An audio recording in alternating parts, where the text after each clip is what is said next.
Okej, więc mamy godzinę prawie 23, trochę później niż zakładałem, że będę nagrywał, ale po pierwsze chyba później się to zaczęło niż miało się zacząć o 22, albowiem gdzieś tak po 10 nadal widziałem, że jeszcze trwa wszystko, stream i impreza, więc może się to zaczęło później, nie wiem, bo zupełnie się wyłączyłem z Twittera i wszystkich możliwych źródeł informacji na czas, kiedy Summer Game Fest tak naprawdę ten ich stream leciał. Więc o niczym nie wiem, będzie to wszystko dla mnie nowością i nie mam też materiału ściągniętego jeszcze na kompa, więc będę odpalał po prostu streama, cofnę się w czasie i odpalę, właśnie mam mniej więcej tak jak gdzieś tam on powinien się zacząć, więc tak będę go oglądał. Mam nadzieję, że potem pojawi się ten content po prostu na YouTube, żebym mógł go wkleić w materiał. Ale tak, po pierwsze to witam Was w kolejnych RaczejKonsolowo na gorąco. Dzisiaj wspólnie ze mną oglądamy sobie Summer Game Fest Kick-Off Live, czyli Jeff Keighley i jego impreza. Nie mam praktycznie żadnych oczekiwań, bo jestem bardzo ciekawy, czym zostanę zaskoczony i co zostanie tutaj pokazane. Właściwie ze wszystkich tych imprez, które gdzieś tam się dzieją, to najbardziej tylko chyba liczę na to, że pojawi się ten Final Fantasy Origins, tak, gdzieś. Nic innego raczej bym powiedział, nie wiem, nie czekam specjalnie, więc jest to ekscytujące w pewnym kontekście, bo cokolwiek może mnie jakby zaskoczyć. Ja też muszę powiedzieć, że kurde, mógłby się Keighley dogadać z E3, bo są eventy, które są częścią Summer Game Festu, niektóre są częścią E3. Strasznie jest to wszystko pomieszane, nie wiem, nie dogadali się chyba obaj organizatorzy, choć mi się akurat podoba, że te wszystkie imprezy gdzieś tam są online, są rozrzucone, jest wtedy więcej do obsłużenia i do budowania właśnie takich materiałów gdzieś tam relacyjnych. Więc dobra, więc chyba tyle, bez przedłużenia będziemy wskakiwać. I jeszcze na sam koniec powiem tak, o jedną rzecz ostatnią. Ania, ty wredna K-popiaro, dostałem twoje powiadomienie, kiedy telefon podłączałem do komputera, więc jeśli to prawda, to wisisz mi 2 odcinki podcastu co najmniej jako gość. I Devi wie, o co chodzi. Dobra, odpalam oglądanie. No i co, lecimy. Dobrej zabawy wszystkim życzę.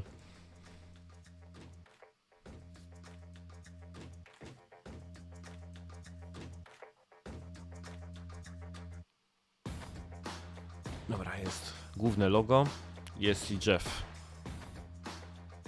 I told you we'd start right on time. Hello, everyone around the world, and welcome to Summer Game Fest Kickoff Live, presented by Prime Gaming. I'm Jeff Keighley, and buckle up because we've got a big show for you filled with new game announcements, world premieres, updates on the games you play every day, some surprises, and special guests, including Jeff Goldblum, Giancarlo Esposito, and performances by Weezer, Japanese Breakfast, and the Sonic the Hedgehog Symphony Orchestra. Yes, that's really a thing. Now, like a great video game, there may be some twists along the way today, and just wait until you see what we have planned for the end game. That is all I'm allowed to tell you right now. This is just the start of a big Summer Game Fest weekend of news and updates for fans, including live-streamed events from publishers like Xbox and Bethesda, Square Enix, Ubisoft, and more. You can head right now to No i właśnie, to track all the events and to believe czyli me, there is E3 a jest lot jakby of great częścią stuff Summer coming Game your way. Festu. Tak przynajmniej to wygląda, no bo Games, Xbox i Ubisoft to są konferencje E3, tak? Przynajmniej tak są sygnowane. We will have updates and news for you, no matter if you play on Nintendo Switch, PC, PlayStation, or Xbox. The biggest games in the world will be here, and some of the smallest ones too, made by emerging voices and developers from around the world who represent what's next. Thank you so much for tuning in and kicking off Video Game Summer.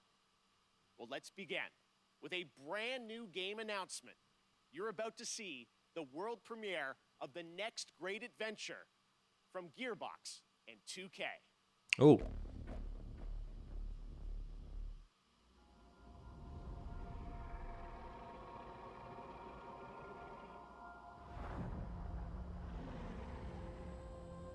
Gearbox 2K? Huh.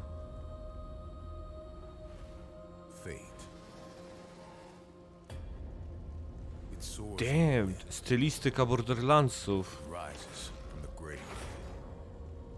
It stalks the ocean floor.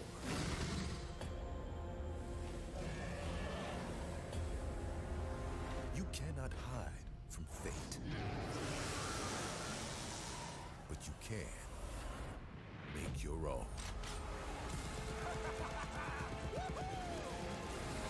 What?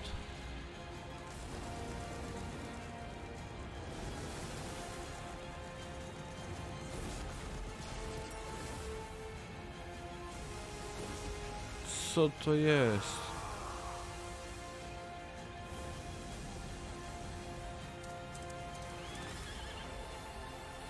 Bad Stallion.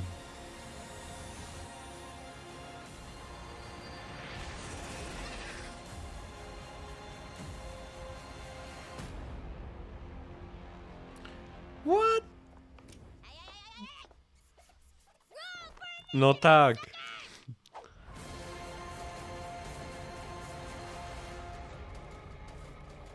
Okej. Dobry start. Tiny Tina's Wonderlands is official, and joining us now is Tiny Tina herself, Ashley Burch. Hey, Ash, how you What's doing? up, baby? How you doing? Great to have you here. So I think the big question everyone's going to have is, what is Wonderland? What can you tell us about it? It's a great question. Yeah. It's a high fantasy take on a looter shooter, as you saw, and if you're a fan of Borderlands, you'll probably recognize some fantasy elements inspired by Assault on Dragon Keep, which was the Borderlands 2 DLC that was beloved by the devs, and so this kind of inspired Wonderlands. Now, I think the elephant in the room is this a Właśnie. Borderlands game? Is it not? How does it relate? So it actually isn't. It's its own standalone game. O, fajnie. And people that love Borderlands are going to find lots of elements to love about Wonderlands, but it's its own thing. Tiny Tina's got her own thing going on now. So it's got its own mechanics. There's spell casting. You can customize your character this time, which is super exciting. And yeah, so if you love Borderlands, you're going to find stuff to love in this. And if you've never played a Borderlands game, this is a great place to start. Okej, Well, single czy Tiny koop? Tina gets her Ciekawe. own game, which is fantastic. Yes. What is her role? Why does she get her own game? So she is your bunker master. She is kind of guiding the narrative and changing it on a dime if she wants. And she's just taking your cast of characters, which is an amazing cast, through this wacky world. And she's taking you on an adventure to defeat the Dragon Lord. And- Who is that? I don't know. You'll have to play. And I wonder who plays the Dragon Lord, because you've got quite the voice cast, We including do. you in this, which is Oh. awesome. So feels Thank you. like such a big experience. So this was a bit of a tease, announcing it's out there. When will we find out more about this game? Hopefully this summer. And you can find out a lot more 2K on playwonderlands.com. Albo Gearbox robi też coś swojego chyba jeszcze jutro albo pojutrze. Ciekawe, czy pokażą coś więcej. Look forward to next year. Ash, thank you so much for joining us in person. Thanks for having me. Ale się jaram, kurczę, strasznie fajny pomysł. Coś nowego w klimacie Borderlandsów.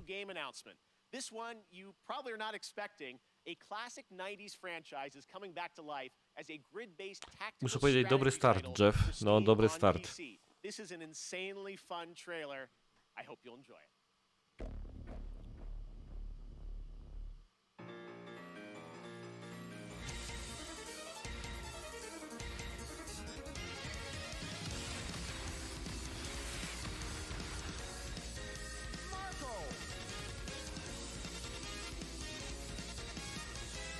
Ach, to jest ten Metal Slug, nowy pomysł na Metal Sluga, tak?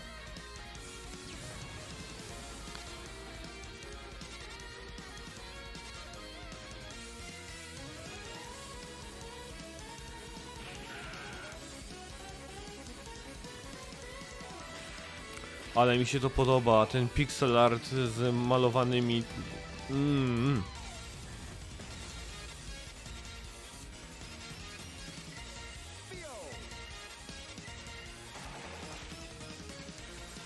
Przypomina mi trochę Advance Warsy.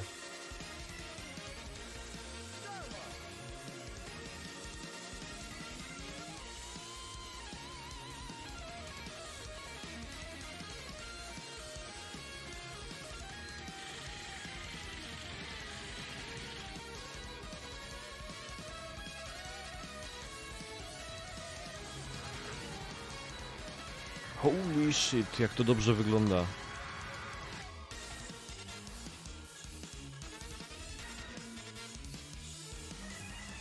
Tak, by the way, nigdy nie grałem w Metal Sluga. I... A to ciekawostka, będę musiał sprawdzić statystyki filmu, czy właśnie nie teraz, tak wszystko pikowało w dół. Nie no. Jestem in. Okay, we have another big announcement for you from a surprise guest but it's well past 3 a.m. their time, so don't worry, we chatted earlier, and I'm very excited to share this with you right now. Hello, mystery guest. Hello, Jeff. Hi. Mr. Kojima, it is so good to see you. Thank you for joining us. Znowu sam jakąś grę Tokyo. zrobił? First of all, I just want to ask, how are you doing? How are you feeling? How are things right now over there in Japan? 東京ではですね、また非常事態宣言っていうのが出てて、ちょっとコロナの、患者数が増えつつあると。で、ワクチンをそろそろ打ち出そうとしてる。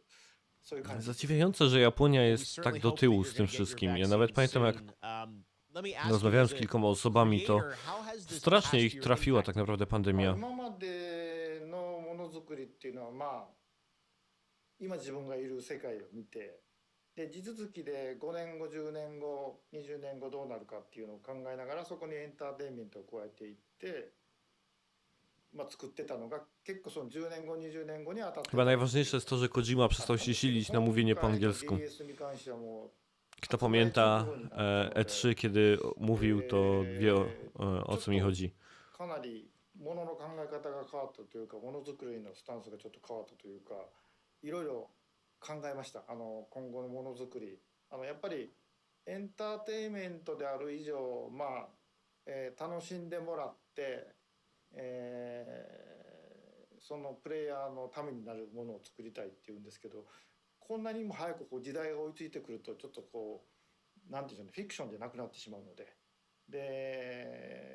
なんで今回のコロナの中で、この先をどう作るかっていうのはいろいろ考えましたね。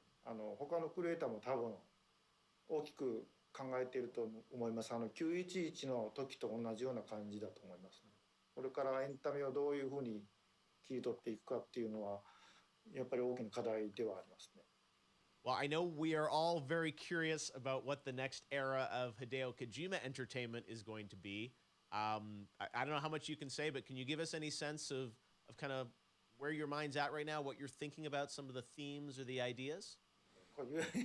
言えないですけど、今までのような、一歩一歩進むものじゃないんですよね。やっぱりその911の時もそうですけど、このコロナでガラリとあらゆるものが変わっていく、ものすごいスピードで変わっていくんで、そこでエンターテインメントが遅れを取ってしまうとダメ。 Ciekawe, czy cokolwiek pokażą, czy to będzie tylko ta rozmowa. Znaczy nie, żeby mi to przeszkadzało, ja mógłbym słuchać game developerów, jak mówią o swojej robocie godzinami, ale jestem ciekaw, czy cokolwiek pokażą. コロナ禍でも関係ないんでしょうけど、やっぱり社会性の基盤を持ったエンターテインメントというのを作りたいですし、皆さんに起こりつつあることをエンターテインメントの中でちょっと紹介したいというのもあるので、今後世の中 Przypominam sobie, że Death Stranding to naprawdę zaczęliśmy grać, zanim jeszcze cokolwiek wiedzieliśmy o samej grze, tak? Bo ludzie zaczęli te trailery, zwiastuny analizować, rozkładać te części pierwsze.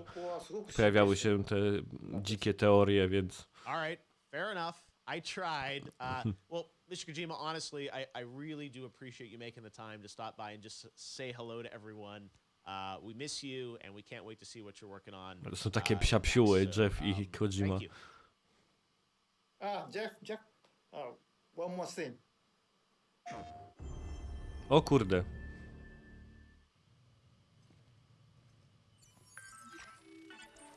A wersja PS5?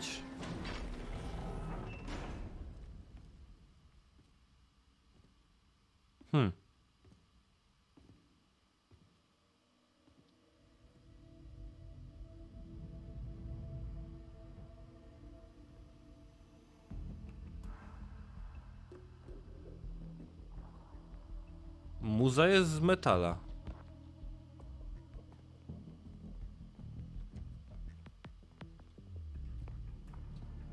Albo bardzo metalopodobna. Inni przeciwnicy? He?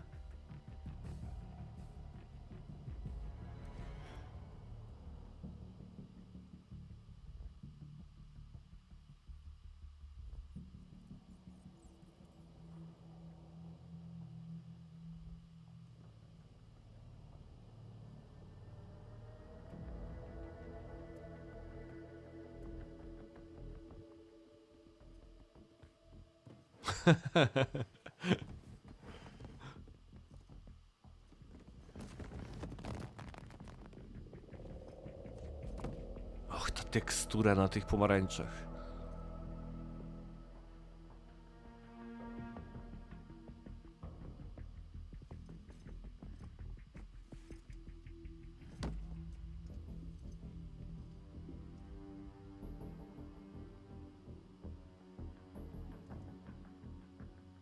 Dobra, ten suspens jest zdecydowanie za duży.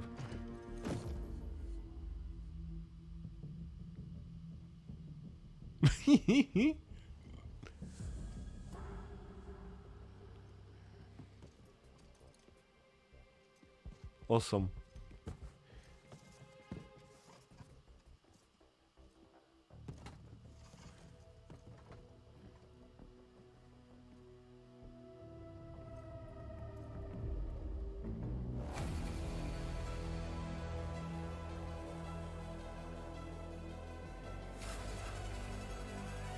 Damn.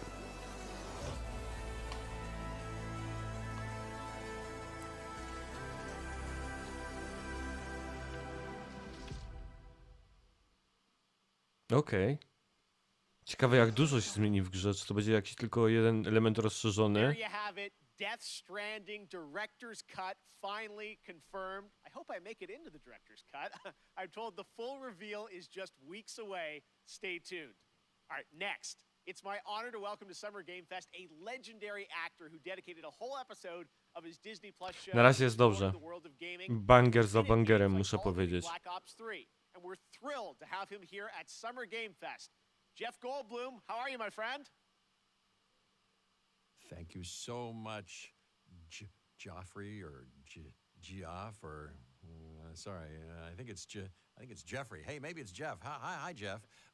Thank you so much, sincerely, for having me. I'm thrilled to be here. Hey, Fenomen I was watching your Goldbluma to show, jest coś też and I was niebywałego. wondering, Facet zagrał w Jurassic if there Parku. might be some video game world premieres, as you Nie say. wiem, tak serio nie And sure pamiętam go enough, jakoś tak yeah, specjalnie, wiesz, there bardziej, there więcej. is. Yes, we do like our world premieres around Nie jestem here. jakimś Any tam koneserem chance to, kina, nie, follow ale... today? Well, it's funny you should say that. Yes, you could say, yes, I do. If you don't mind, I've got something here. I'm going to read it on this. There's a little bit of a teleprompter that they're putting up here. So I'm going to read something because I don't want to get it wrong. I'm very meticulous about this. So here's a dramatic reading of this game announcement. Ready? I'm going to make the game announcement right now. Hello. I'm here to welcome you to a very different world. It's going to elevate you to new heights. It's going to submerge you to new depths. Maybe even challenge you to control Ale cringe. chaos. Actually, it's going to certainly challenge you to control chaos. It's a world so-called evolved. Take a look at the, you guessed it, world premiere. Ja wiem, że oni to muszą robić, żeby trochę, jakby powiedziałem, ludzi z zewnątrz do tego świata zaprosić, ale... All the warnings. Forgot the lessons. We abused our power.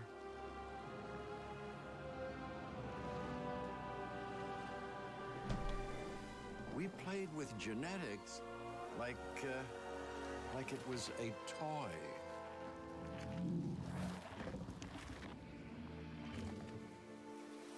We weren't careful. And now, here we are. To jest ten Park Tycoon z Jurassic Parka? This is a very different world. Bo Goldblum tam był tym, nie? No właśnie. Narratorem.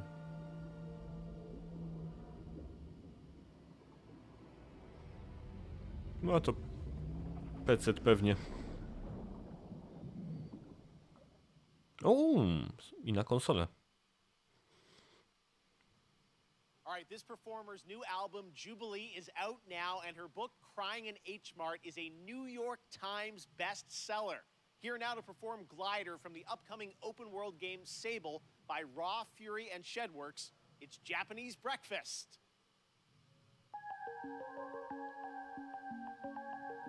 Fajna scena.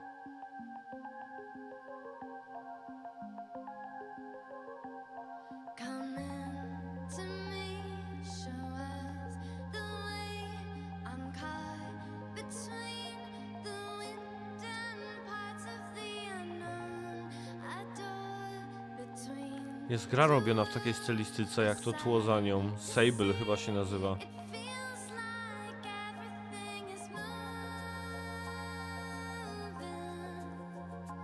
around me. Feels like it is moving in time. Fajne dziary. O, właśnie.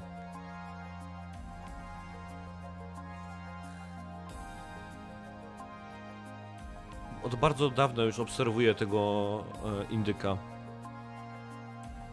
On jest w produkcji też już od, no, sporo.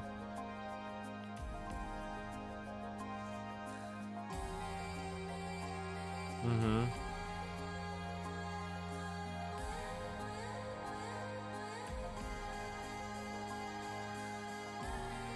Musieli mieć albo podpisać niezły deal z jakimś wydawcą, że po pierwsze mają tą artystkę jako muzykę do gry, po drugie tak bym powiedział wyraźne miejsce w Summer Game Festie sobie zapewnili swoim tytułem, dla swojego tytułu.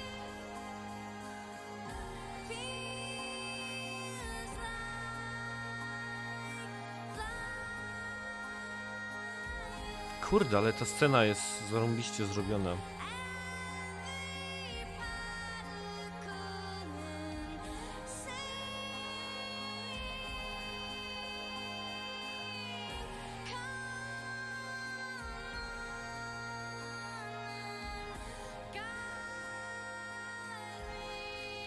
Jedyne, czego brakuje, to zbicia piątki z tą postacią gdzieś tam na ekranie.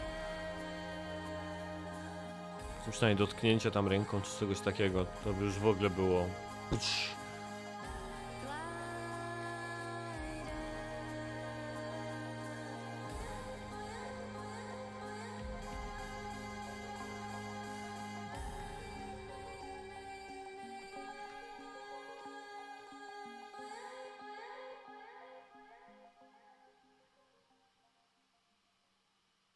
Same. So beautiful. Thank you, Michelle.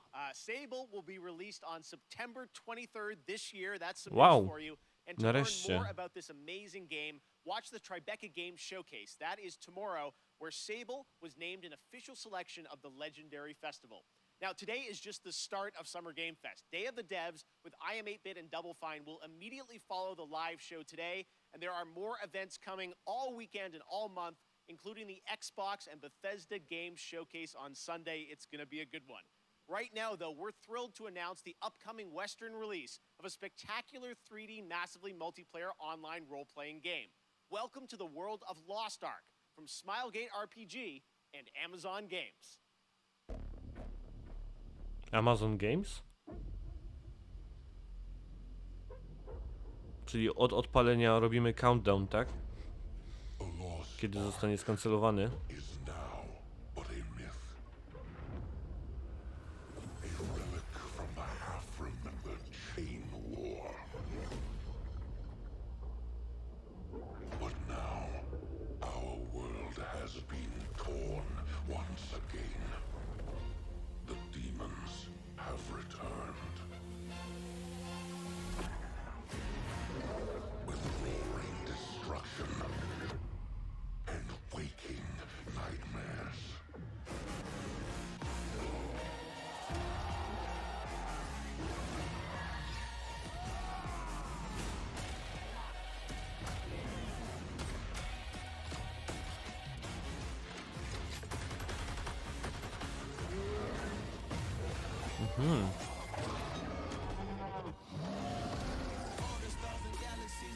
To jest MMO w takiej perspektywie Diablo.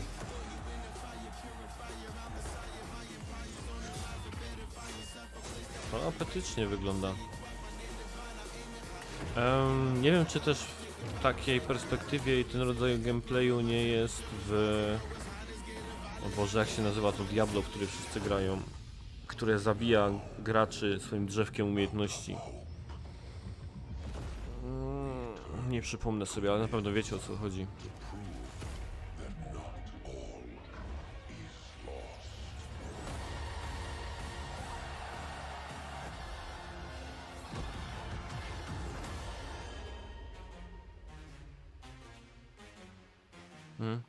Na kompa.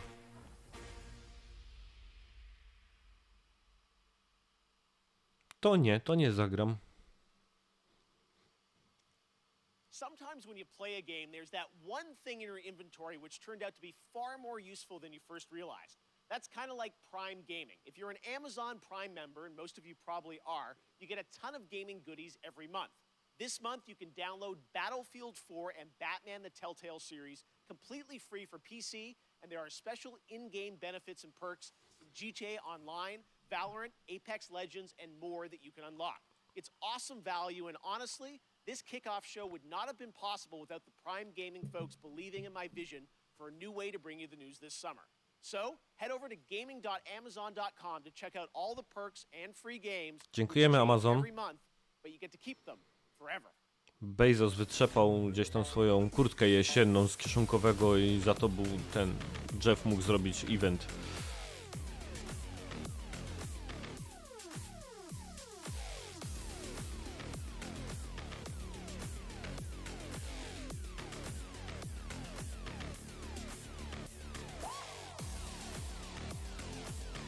No, mam tego Batmana od Telltale.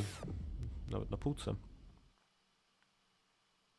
Okay, right now I'm honored to be joined by Johanna Ferris, the new GM of Call of Duty. Johanna, it's so great to have you with us here on Kickoff Live. Everyone is so excited about what Call of Duty's been doing with all these seasons, and I know looks like next week, June 17th, Season 4. Yes, we're super excited. We're super honored to be here, so thank you first and foremost to that. It's just such an amazing time for Call of Duty. We're experiencing such transformational growth and dynamism across the entire brand, you know, from premium title releases to everything we'll talk about today, with Warzone, with mobile, with esports. So it's just super incredible, all the work, and shout out to everybody in the Call of Duty family who makes it happen every day. Yeah, no, you've been, I mean, I know Season 3, it was like, you know, Rambo, Die Hard now. Who knows what's in store for Season 4, but you guys, you know, continually update the game now with new stuff. Season 4 is coming next week. What can you, this is first info on it, so what can you tell the fans watching around the world? Yeah, we're stoked. It's jam-packed with new content across Cold War and Warzone. You know, you've got new weapons, we've got new maps, we've got badass new operators. I'm super excited about the hijacked gulag. We've got expanded zombies content for everybody who loves that part of, you know, the gameplay. Czyli generalnie to samo co w każdym sezonie, tak? Ale wszystko jest exciting. I know, we've got the first look world premiere trailer of Season 4, so let's take a look at that now. Nie. Już co dnie dla mnie, czekam na Battlefielda. Do what you are told, and you get to live. You understand? I knew you were a smart one. Secure the site. Cold War just turned hot.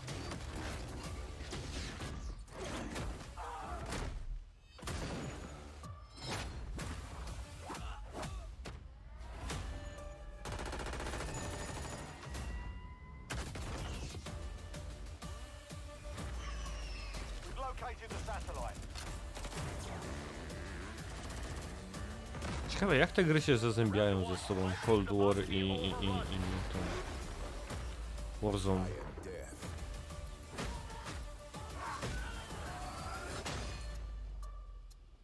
Śmieszne ma oczka.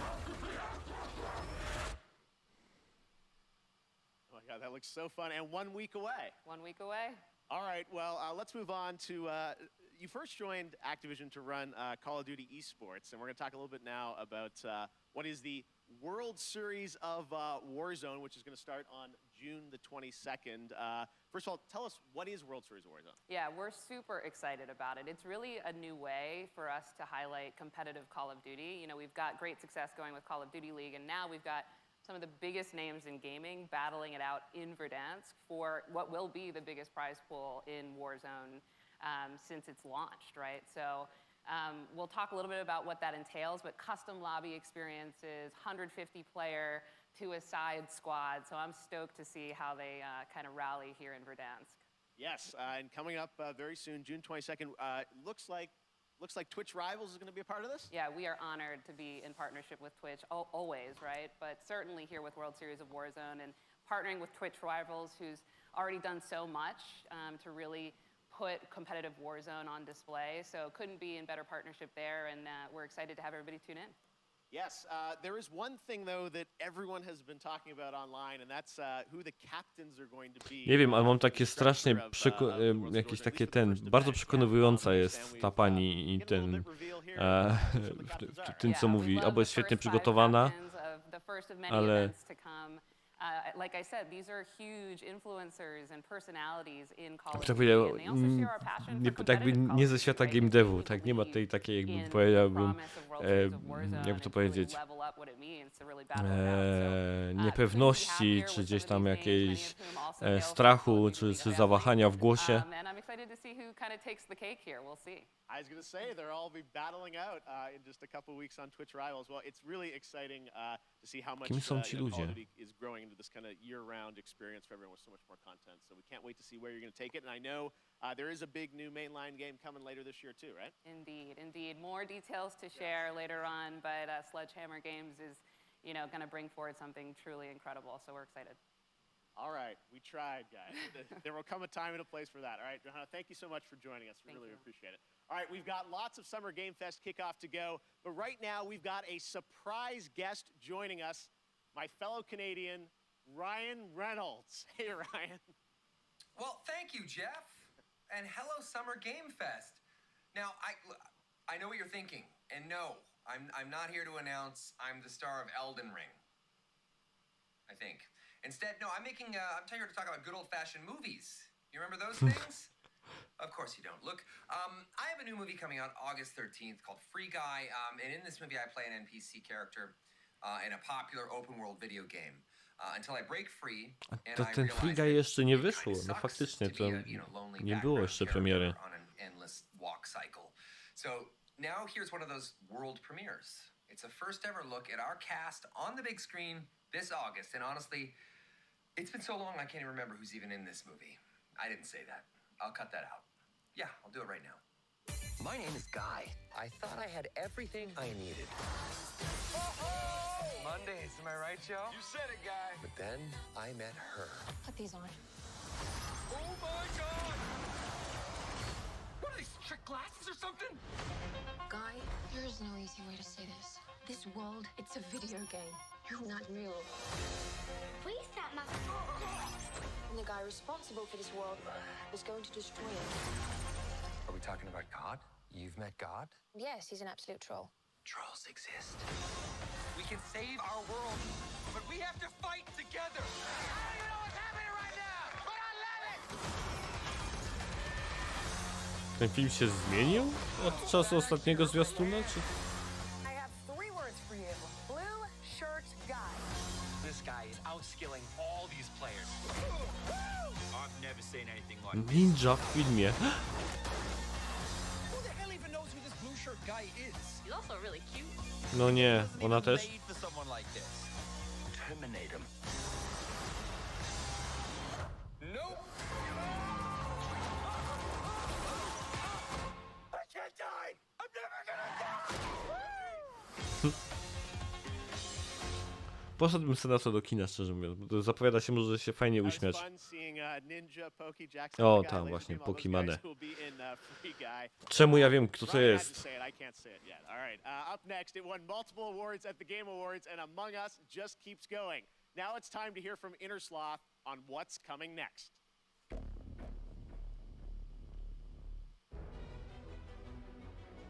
Totalnie niezainteresowany tą grą.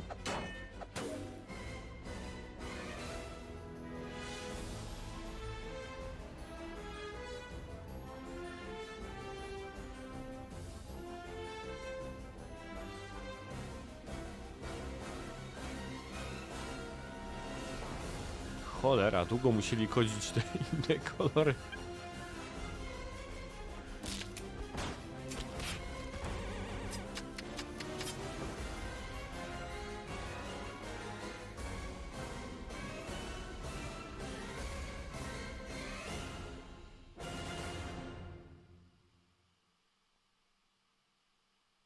Lots of fun ahead. And speaking of Among Us, last year you may remember the very rare Jeff Keighley mask was available as a Twitch drop around the Game Awards, never to be seen again. In fact, I often hear on Twitter from people who get booted from games with the mask because folks think they're hacked. Well, never fear, today the mask is back. Just head to Twitch, connect your account, and watch 15 minutes or more of Kickoff Live to get your very own Jeff Keighley mask once again, and then it goes back into the vault. I don't know what's going on. All right. Speaking of independent Niezły developers, sposób now na I'm very nabicie happy to welcome oglądalności. Summer Game Fest, the head of indies at PlayStation, a legend in his own right, who has some exciting things to share, Shuhei Yoshida. Hi, Shu. Thanks, Jeff. Hi, everyone. I'm Shuhei Yoshida, head of PlayStation Indies. What I love about working with independent developers are the new and unexpected games that they create, which allows us to offer an array of unique experiences for players. In my role at Sony, it's very exciting to get to meet with these talented studios, which sometimes can be one person or a small group of friends, to help nurture their ideas and bring them to the PlayStation fans. One example is from Finji, who has been working with Greg Lobanov, the developer of WonderSong, to publish their new game, Chicory, A Colorful Tale. Chicory released today and gives players the chance to experience a coloring book-style world where players use their painting powers to explore, solve puzzles, make friends, and draw on anything. Check out Chicory, A Colorful Tale on PlayStation 4 or PlayStation 5 after the show. As a huge Soulspawn games fan, I totally enjoyed the beautiful 2D action adventure Salt and Sanctuary a few years ago. The developer Ska Studios has been hard at work on a new title, which I'm proud to present to you, Salt and Sacrifice.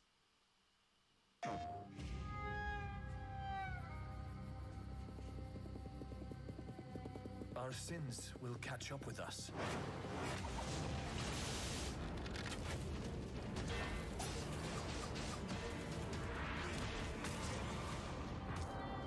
Always.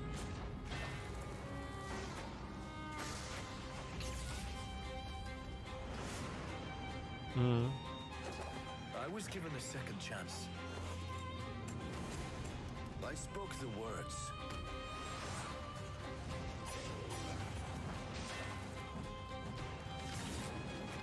I drank the Mage Bane.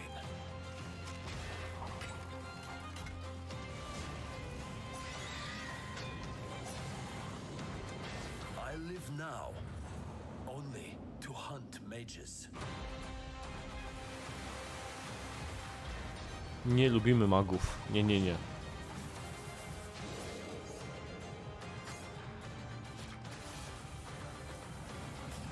I am a marked inquisitor.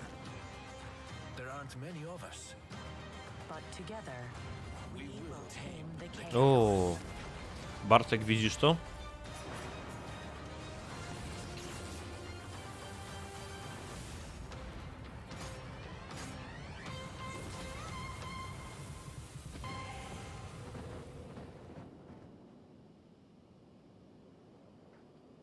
Cool. Thanks, Shu. And that's not all. Today, we're also able to share with you a brand new trailer from the upcoming Annapurna and Heart Machine game, Solar Ash, which is coming to PlayStation later this year. Trochę przesadzają chyba z tym World Premiere, bo tak nie każdy tytuł jest zupełnie nowością. No dobra, pierwszy raz może widzimy ten kawałek gameplayu, no ale to...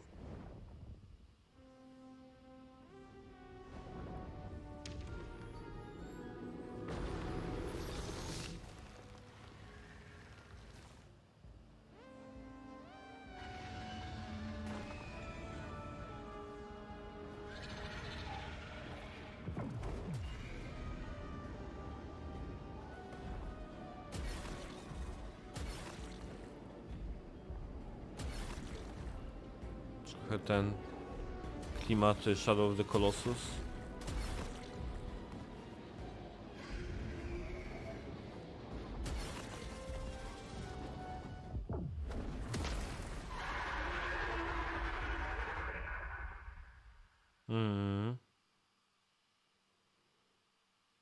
That looks so great. Can't wait to see it later this year.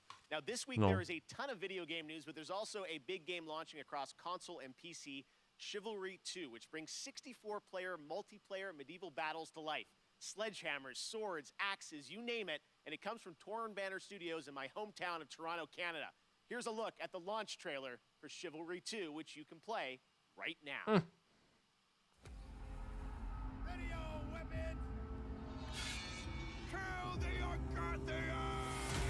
For every warrior, there comes a time when a moment will decide your fate.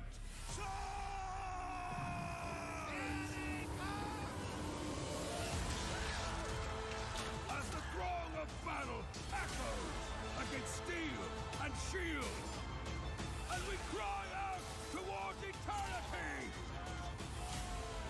find yourself in this moment. Ignite the fire of your soul and survive this day. Fall before me. Auć. For Agatha! Za Agatę? Kim jest ta Agata, że oni się o nią zabijają?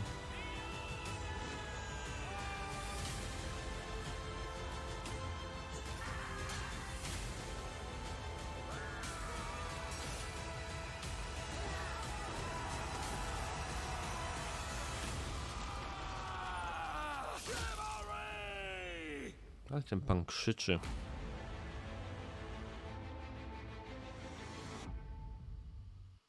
This month, Valorant from Riot celebrated its one-year anniversary, and starting next Monday, June 14th, Prime Gaming members will get an exclusive player card to celebrate the one-year anniversary, and a pity party spray through June 25th. This is all leading up to the release of Episode 3 of the game later this month, which will be celebrated with an epic WW Fest Unlocked Year 1 stream on June 25th.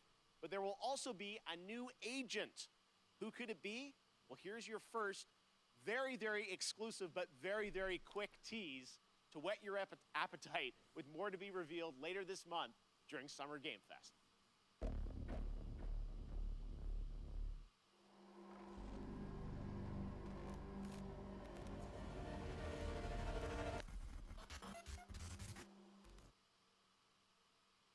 Told you it was very All right, warring PMC factions face off against each other in Escape from Tarkov, the popular multiplayer first-person shooter video game developed by Battlestate Games. Today, we've got an exclusive new look at the streets of Tarkov. Pozdrawiam moich kumpli z Discorda, którzy szarpią w Tarkowa i tłumaczą mi, czemu ta gra nie jest możliwa do tego, żeby była na konsolach.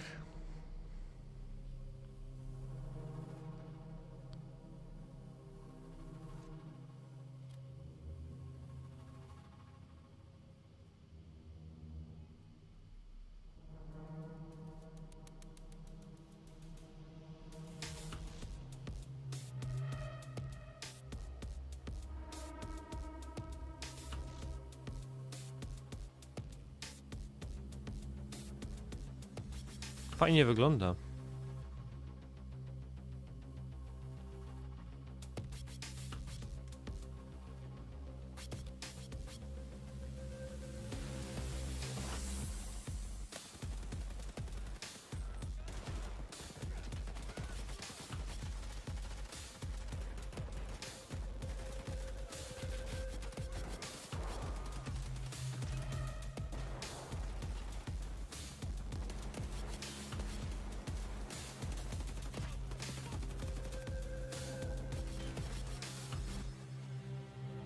Wygląda bardzo fajnie.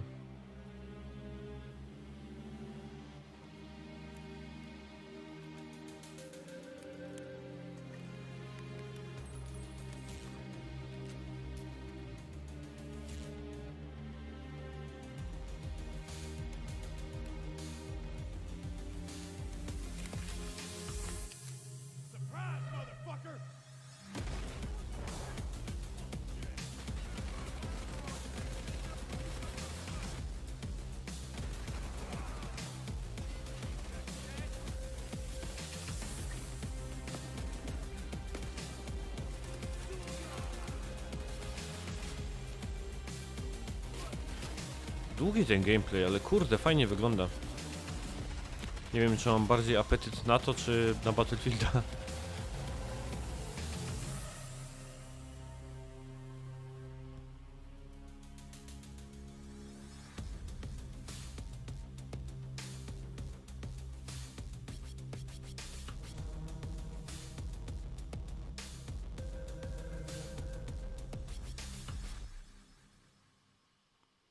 A właśnie, chyba chodzi o to, że ta gra wychodzi z bety, tak?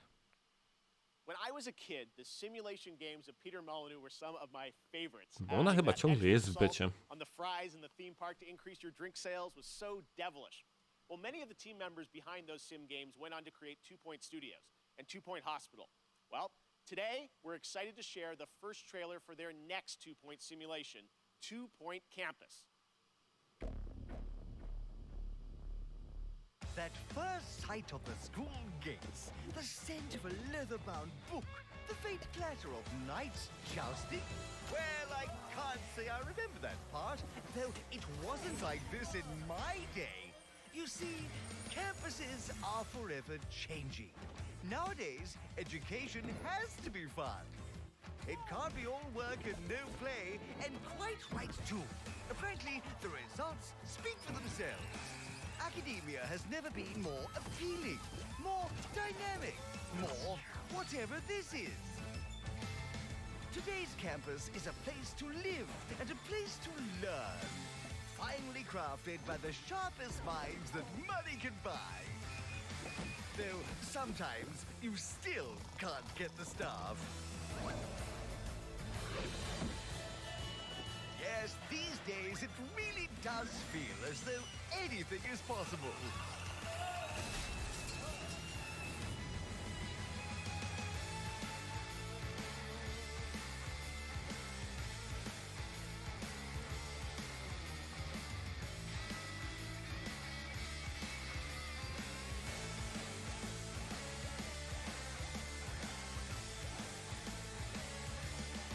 Point Campus. Fajnie wygląda. In session 2022. Fajniutko. This year, I am thrilled to have Netflix as a part of Summer Game Fest. They have been doing an incredible job adapting games with series like Castlevania and the Dota anime. Well, there is a lot more coming, and you don't have to wait long to find out more. Tomorrow, I'm honored to be guest hosting Netflix's Geeked Week live stream with Mari Takahashi and Rahul Kohli.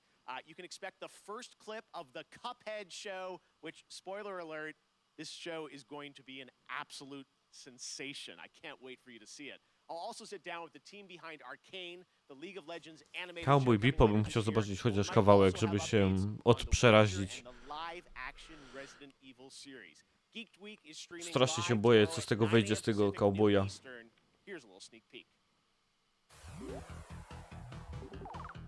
What is Geeked Week? Netflix Geeked is hosting a free virtual event full of big news, exciting first looks, and the people who make the shows and films you love on Netflix. Comics, games, movies, zombies, animation, sci-fi, fantasy. Arcade, the confidential army of affairs. No Rock Eye, Stranger Things, The Witcher, and much more. People you Splinter love, Cell? the shows you love, live. Grab your devices, tuck in, and join Netflix Geeked for Geeked Week. There's so Robią much coś to ze get Splinter geeked about. Cellem?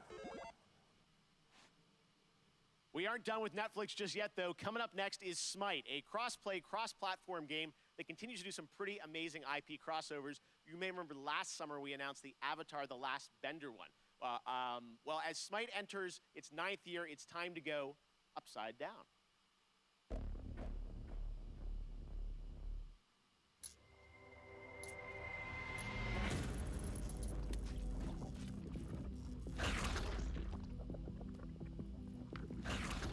Jedenastka.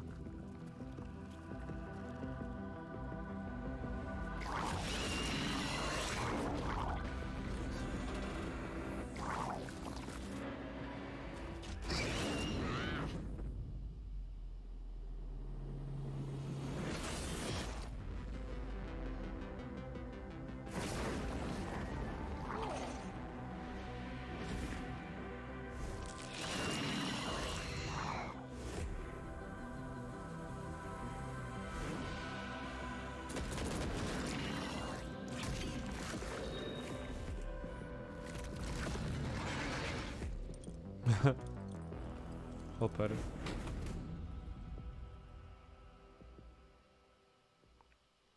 W sumie kolejny sezon by się Next up, przydał. we announce a lot of games on my shows, but I think this is the first time we are announcing an entirely new game label, new game publisher. Enjoy this first look at more than 12 games that make up its initial slate.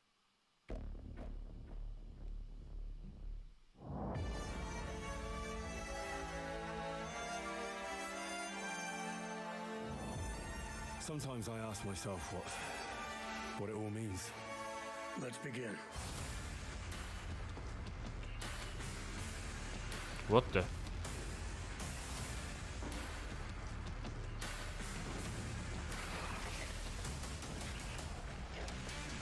To jest jedna gra, czy to jest zlepek? Zlepek.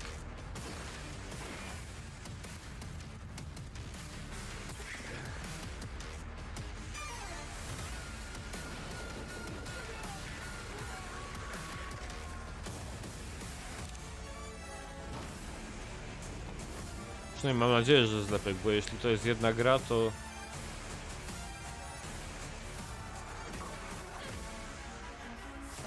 Is that who you are? My purpose makes me who I am.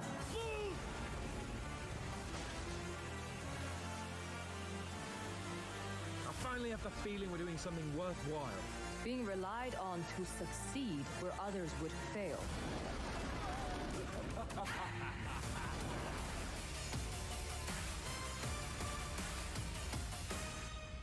Dobra.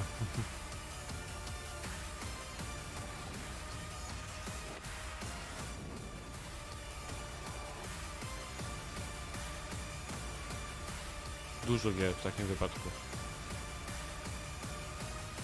Prime matter.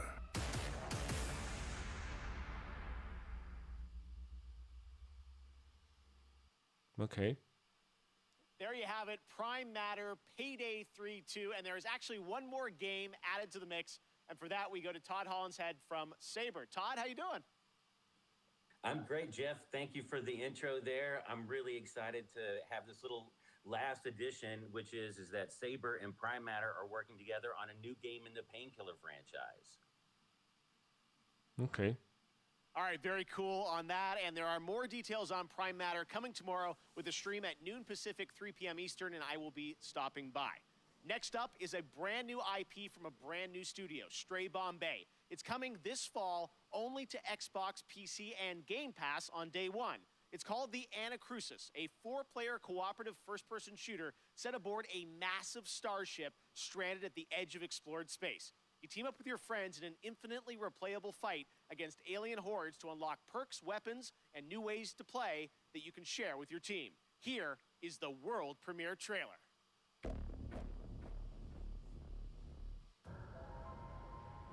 Coś do zabawy w koopie. Hello? Nessa! Liu! Lance!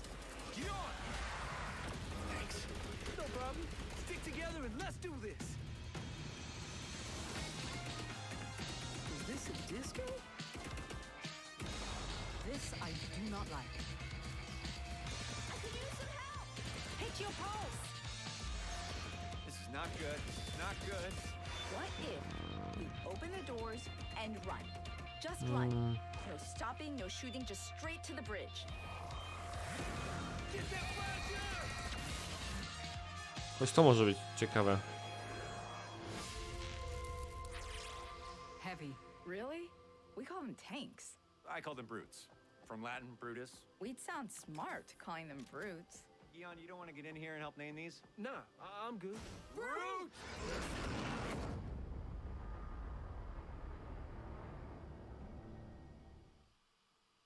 Ciekawe wyglądające bohaterowie. Thanks for that, Chet and the team at Stray Bombay. Tomorrow, tune into Summer Game Fest for a special deep dive presentation on New World, a new open world MMO from Amazon Games set on the supernatural island of Eternum. It's finally coming out later this summer, and in the deep Nie mogli się zabrać, nie? Za jakąś małą grę na początku i zrobienie czegoś, żeby proces się nauczyć, żeby wybadać rynek, jak działa i tak dalej, skoro musieli zrobić od razu 3 MMO. Unmake life. Scott and the team will detail updates to the game, including new mid and end game content, more PvE and expeditions, 5-player challenges with unique mechanics, bosses, loot, and more. 6 of these expeditions will be at launch, with the closed beta on July 20th and the public launch on August 31st. I will also be down at the studio. Jak te filmy nie potrafią zwinąć, to jest po prostu straszne, ale... In the midst of COVID. It is exciting for me to finally be able to get out there and visit game studios again. I miss all these developers. So check out the special deep dive stream on New World tomorrow at 8 a.m. Pacific, 11 a.m. Eastern at summergamefest.com. All right, well, back in 2018, Rocket League teamed up with Fast and Furious, bringing some of the saga's most iconic cars into the game. And now they are back with a twist that is truly Rocket League with Fast 9, the next installment of the Fast saga arriving in U.S. theaters June 25th. Psyonix is bringing back the Nissan Skyline, Dodge Charger, and, well, maybe the most literal, supersonic, acrobatic, rocket-powered heist car ever conceived, the F9 Pontiac Fiero. Czyli kolaboracja z Fast and Furious.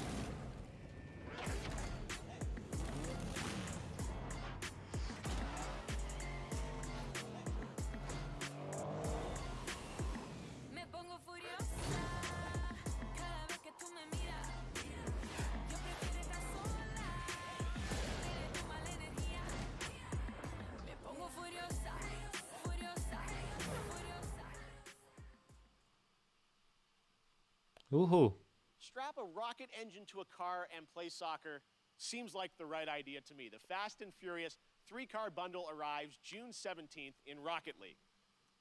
Okay, next up, last year, a new Swedish company named Sharkmob released a teaser for their first unnamed multiplayer project in the Vampire the Masquerade universe. Tonight, we're putting a name on their first game with a brand new world premiere trailer.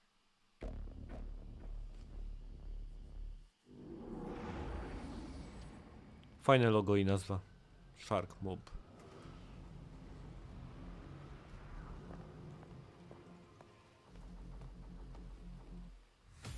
For centuries we have lived in secrecy among you, maintaining the masquerade. We have influenced your society, fed on your blood, thrived among you, until now.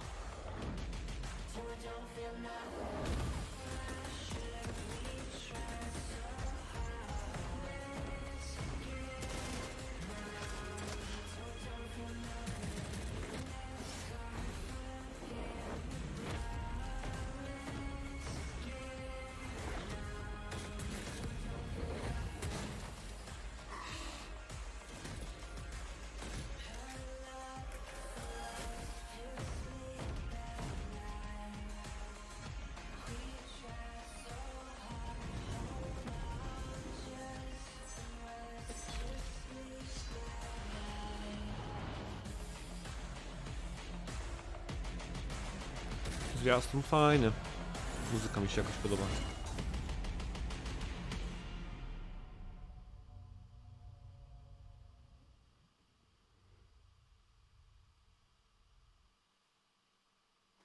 I can't wait to play this game, and we actually won't have to wait long. You can sign up now for the bloodhunt.com is where you go for the closed alpha PC test available on July 2nd. Bloodhunt will be released later this year.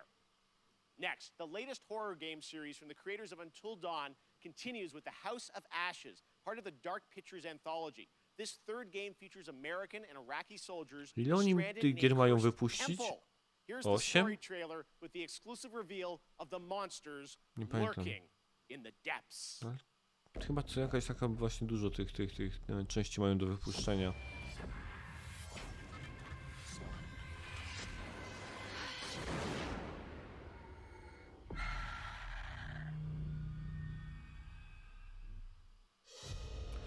No ciekawy model biznesowy sobie wybrali. Has awoken from its slumber and is hungry for blood.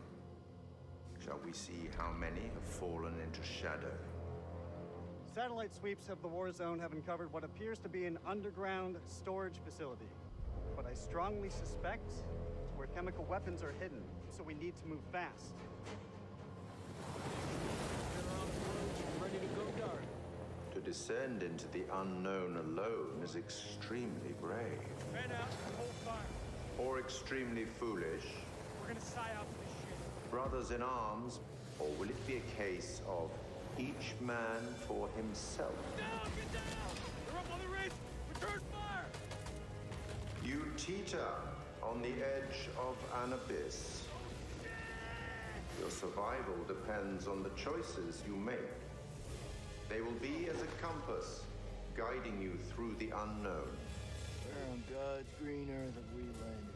What nightmare have these luckless souls fallen into? You keep lookout. Lookout? Lookout for what? One by one, their lights will be snuffed out. Unless you can find the means to save them. Trapped beneath the earth, swallowed We have to move, let's go. by the void. Will you find the path to salvation? Or be lost in the darkness? Forever. Fajne.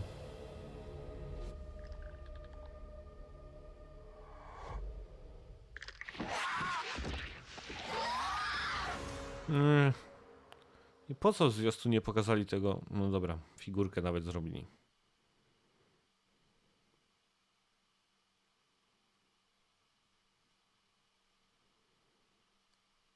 Było znacznie ciekawiej, kiedy nie było widać tak naprawdę, co ich atakuje. Well, the latest game Arise was announced 2 years ago, No, and it brings właśnie. the franchise into stunning 3D with Unreal Engine 4. Here's a world premiere look at the latest trailer, with more information following in the coming weeks. No tak, bo Bandai chyba będzie miał swój w ogóle event.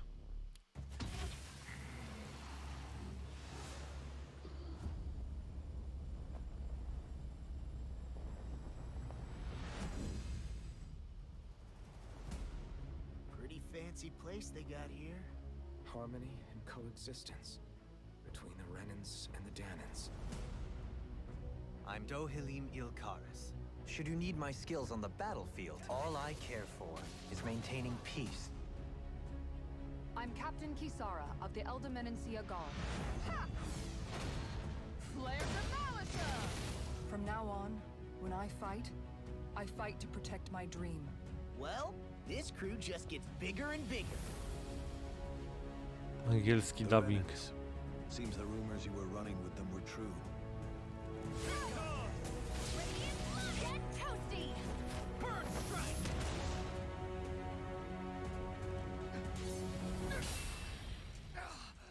Been looking for you.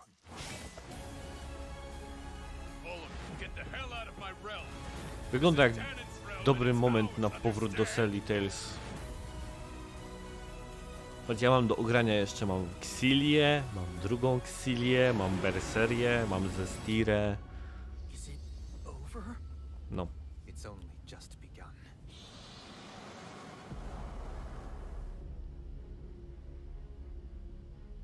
No ciekaw jestem, jak wypadnie im ten Arise. Wrzesień. Mały książę.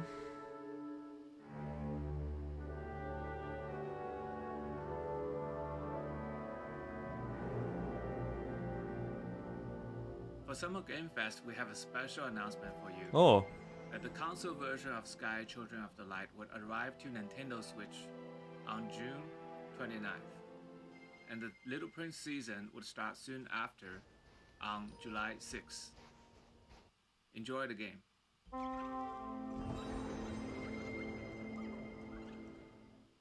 Dobra. Switch.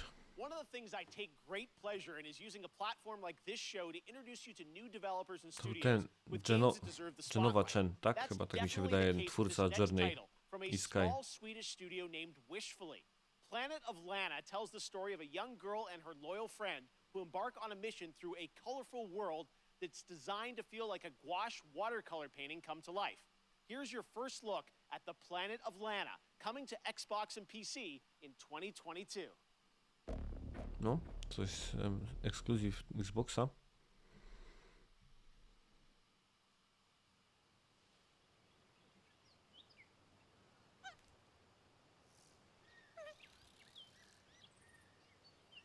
To widzieliśmy już gdzieś.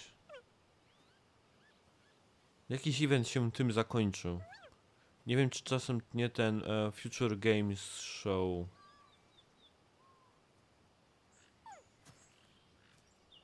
Ale gdzieś to już widziałem po prostu.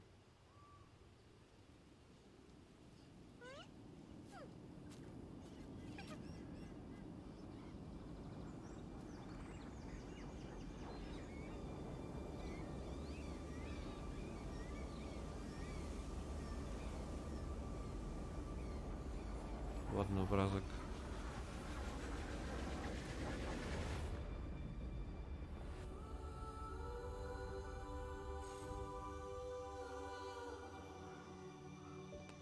Śliczne.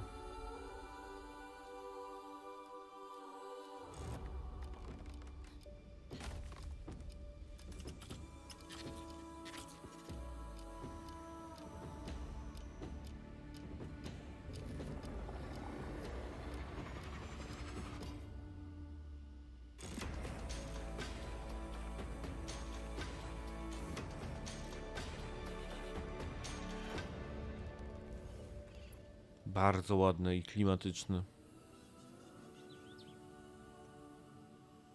Microsoft fajny tytuł gdzieś tam wyhaczył.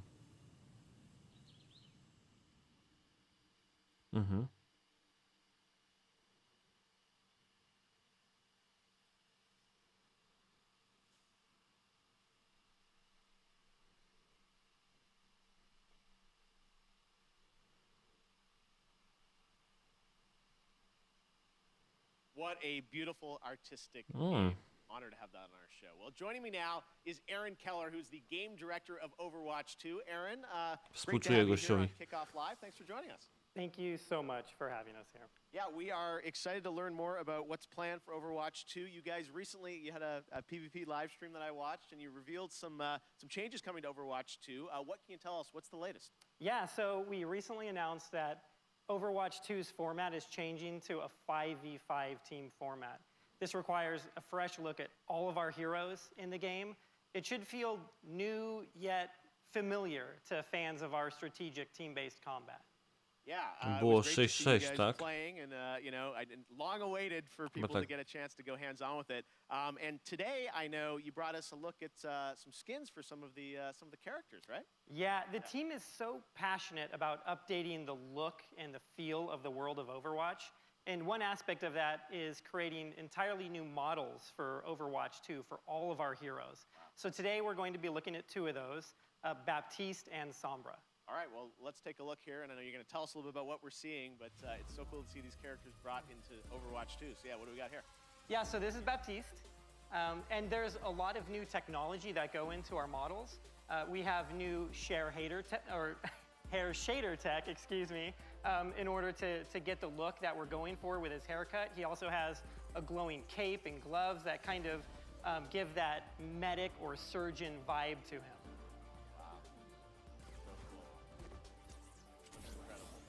Thank you. And we're going to Sombra, I think, right? Yep, so next up is Sombra. This was a very challenging look for us to update.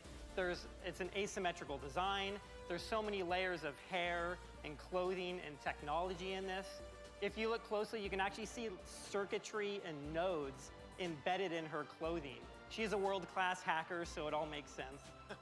No, again, it's, you know, so great for fans to see these characters you know and love from the first game updated for Overwatch 2, and we can't wait to see. No nie powiem, jak wyjdzie, to na pewno spróbuję. Jedynka mi się podobała. You bet, thank you. Nie pograłem może zbyt wielu sezonów, ale wtedy, kiedy grałem, to było super.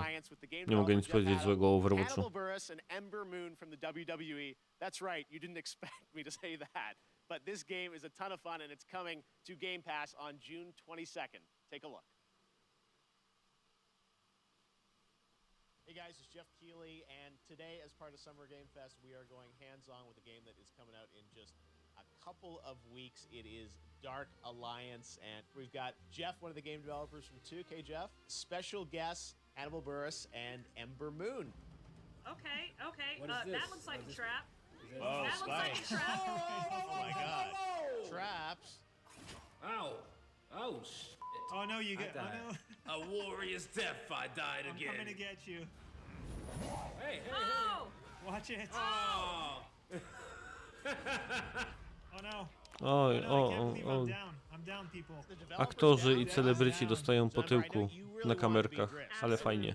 I've read all the books, especially the Driss backstory, and I just connected with it on such an intimate level to the point where my wrestling character that everyone sees on TV is actually based on this character. The red eyes, even though Driss has purple, I just love everything about him, that he's just constantly the good guy the entire time. Oh, what the? He's a He's the butcher. Verbeek chef. That doesn't look healthy at all. Oh, why'd I just run up on him like that? Well, Let me see I'm what here you now. got. You So ain't got what? nothing on us, baby. I'm here now. I spoke way too soon. We got him. Come on. He's got. Wygląda na niezłą zabawę. We don't want any dessert. There you go. Let's go! Damn, what a death. Gonna have some weird dreams tonight because of that. Oh, he flipped us off. Act complete. That was great. Did it. To wygląda na niezłą zabawę.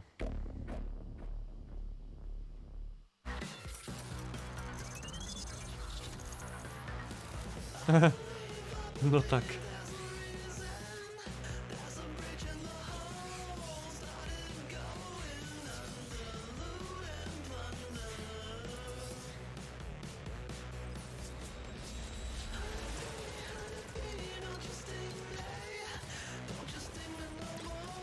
Paladinsy przestały być takie mega fantazy? Wszyscy wyglądają jak... A może ja nie kojarzę, co to jest to Genlock. All right, Summer Game Fest Kickoff Live presented by Prime Gaming continues. Yesterday was an amazing tease of the next Battlefield from EA, and if you want to dust up on the history of jeszcze the ile potrwa. franchise, its last big modern day game, that was Battlefield 4. It's this month. Prime Gaming members get to download it and play it for free through June 20th.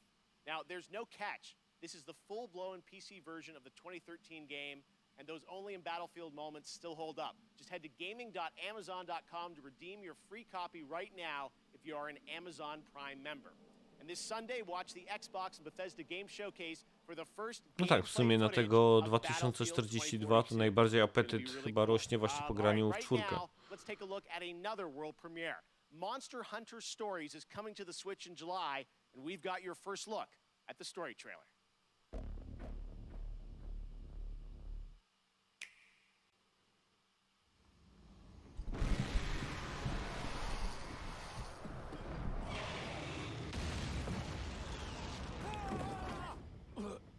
Wings of ruin. You don't understand. That Rathalos is...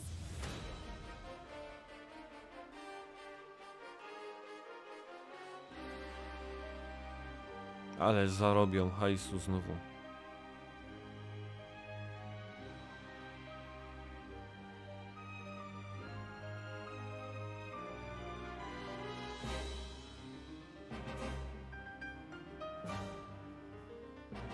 We can't let you interfere with our plans. That's the monster Red Song.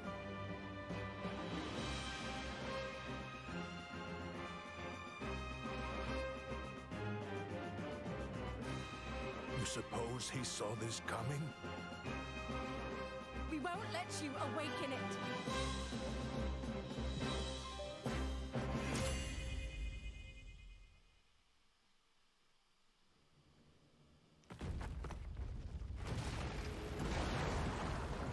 So, you're going to be born, huh?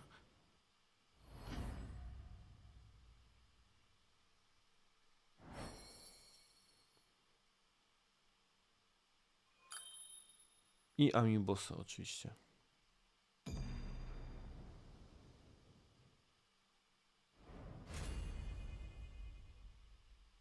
Ale będzie hajsu. Next, this legendary rock band hits the road this summer on the Hella Mega Tour with Green Day and Fall Out Boy.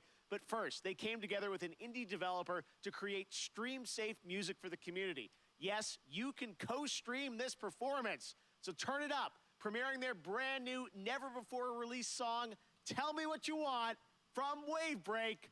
This is Weezer!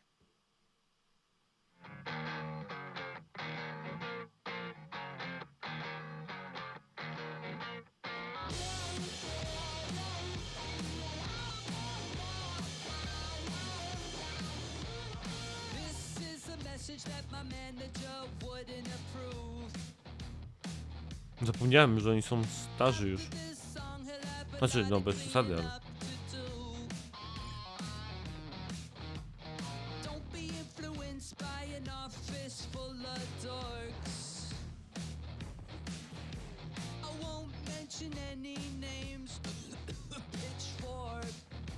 Ho, ho, ho, ho, ho, ho, ho.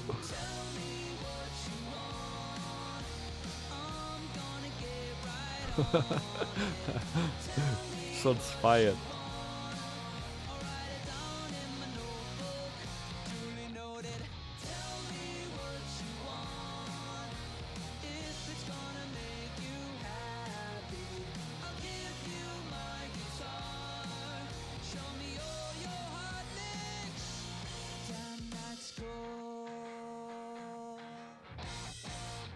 Nie no, Weezer ogólnie jest mega spoko.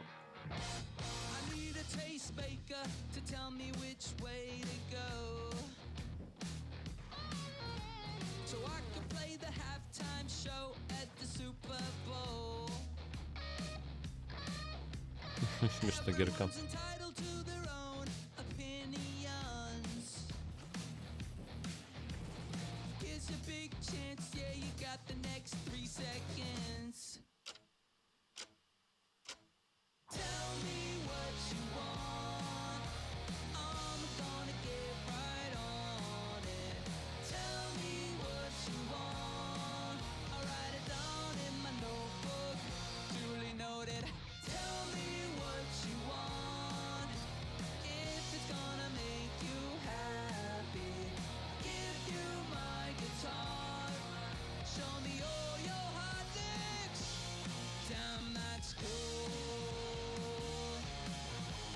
Te klawisze tam za nimi to po co?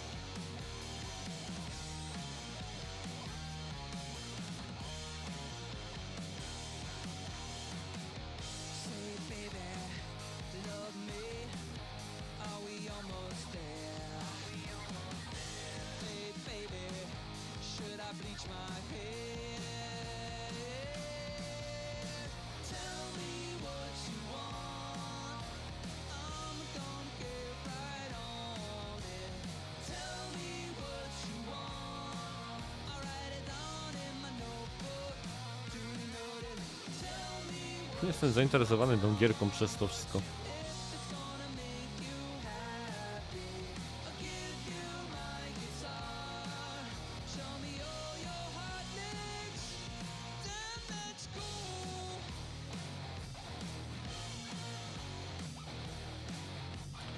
Sprawdzę, czy się nagrywa.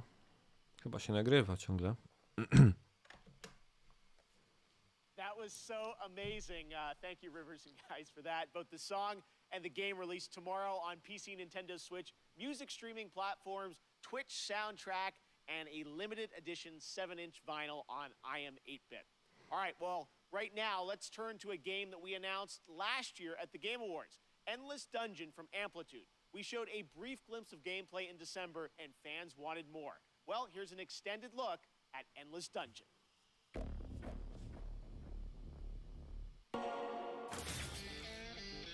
We're stuck in this wreck until everybody learns the rules. Yep, all of them. Rule number 1. Certain weapons work better on certain monsters. Learn it or die. Oh, option B then. Rule number 2. Use turrets to protect that unstable dust bomb we call the crystal. Because it's their catnip. And if it goes, you go. Yep, just like that. Rule number 3. Watch your squad.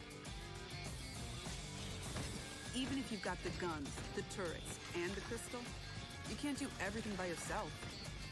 If you fight alone, you die alone. Fajna stylistyka. Together again. And rule number 4? Well, if you've got all that going, but you still can't win, you gotta change the squad. Tag team. I'm in.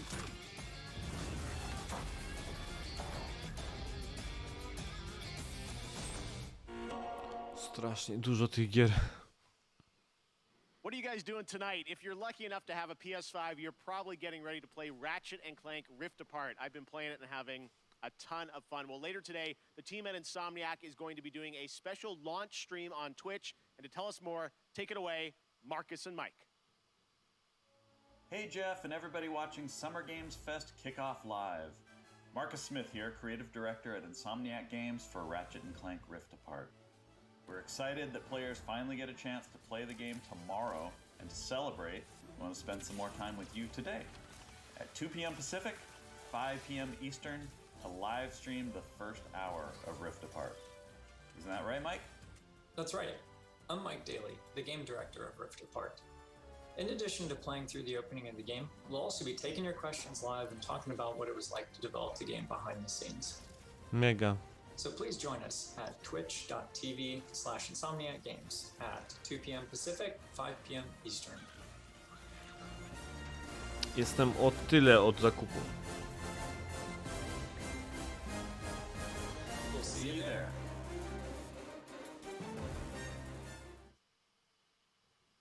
All right, we're now about to be joined by the one and only Giancarlo Esposito to talk Far Cry 6. Giancarlo, thank you for joining us. Why did you want to take on this role? They came to me with this phenomenal idea and had proposed that I play Anton Castillo, the leader of Yara, with this big vision and dream for his country. And it really appealed to me because he was a guy who first came from a love of his family and a love of his community and country. And it was so in line with what's going on in the world politically today and what has happened in the past. I thought, what a great opportunity. The other part of it is it's just a different technology that's so brand new, and it excites me as a filmmaker that I wanted to be a part of it. All right, well, you've played some absolutely amazing villains in your career. What was it like being a video game villain? No, I'm not a villain. I gotta push back on you. I'll let you finish. But this guy loves his country. He wants to empower you, Keely. He wants to empower you to stand up and speak your truth. Now, you can go back to calling me a villain if you like. Well, you are smiling on the box. You're a good guy, right? I am, because I feel like we as human beings fall in line. And I want to be a renegade within reason. How do you like that? Because I think part and parcel of us falling in line and doing what we need to do and thinking about the cumulative effect of our doing what's right, and the example of that is also to stand up and say, no, I do agree that they're good and bad about all people, but this guy, out of his love and passion for his people, even if they're faceless to him at certain points in time, allow him to be an absolute. Fajny drzwi miał w ogóle tam w pokoju za Speaking of nim. your character, who did you base him on or study to create this character? It's so interesting because, of course, the obvious choice to study is Fidel Castro, and it is Cuba, an island that had so many resources, but really the dream of the ability of the dictator to cultivate those resources, something got in the way there. And hopefully that can change in the years to come. It's funny you asked me that question because I was just talking to one of my daughters about Ceausescu and also Hitler, because we were talking about zodiac signs and what signs were certain people. What is that mindset that has you wanting to have power over others? And for each dictator, it's different. She'd never heard of Ceausescu and studied political science and all this in college. Where's my money go? So anyway, All right, well, one last question for you. Who would win in a square-off between Gus Fring, Moff Gideon, and Anton? You know, and I have my favorites in those too. So you asked me this question. And you know, immediately I say Moff Gideon. Immediately. You know, somehow I think Gus is colder and displays that coldness in a very particular way. You know, I think Anton could be the most violent man on earth. But given his situation, he may not rise to that occasion or may not have the time. Moff Gideon is otherworldly. This guy thinks in a different way, and he knows what you're thinking before you say it. And he does all his own dirty work, and he has an incredible tool to help him out. So Bartkowi na pewno podoba się ten wywiad. Fair enough. All right, Giancarlo, thank you so much for hanging out with us. We will check out the revolution in Far Cry 6. And I can't wait for it to begin. Let the games begin! Awesome. All right, thank you so much, Giancarlo. If you haven't picked up on it yet, Prime Gaming unlocks a ton of in-game benefits for Amazon Prime members, like an exclusive Valkyrie skin in Apex Legends, $200,000 in GTA cash every week you play GTA Online, and in Fall Guys you get a special Burning Circuits costume for your bean through June 21st. Now, speaking of Fall Guys, the time has come to reveal a brand new costume coming to the game based on nowy kostium. a legendary game franchise. Check it out. Początek był bardzo dobry tego eventu, gdzieś teraz mi się wydaje, że się rozmyło. LOL. Zacząłem gadać i dopiero teraz do mnie dotarło, co właśnie widzę.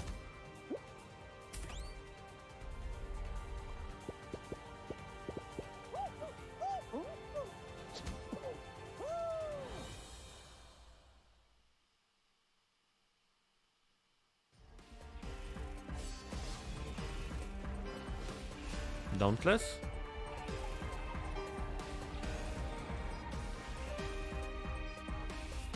A nie, to jest ten Genshin Impact, jeśli chodzi mi o, tak?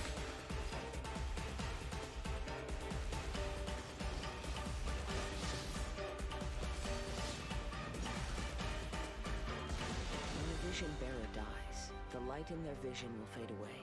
Organizing the clash is my way of uncovering hidden talents, and hopefully this time, getting a vision to glow again. Your opponent is new to the clash, but he has quickly become the dark horse of the tournament. The vision is missing. The sounds of nature turn into a clamor of noise during stormy weather. The winds are coming. Clouds high. The birds come!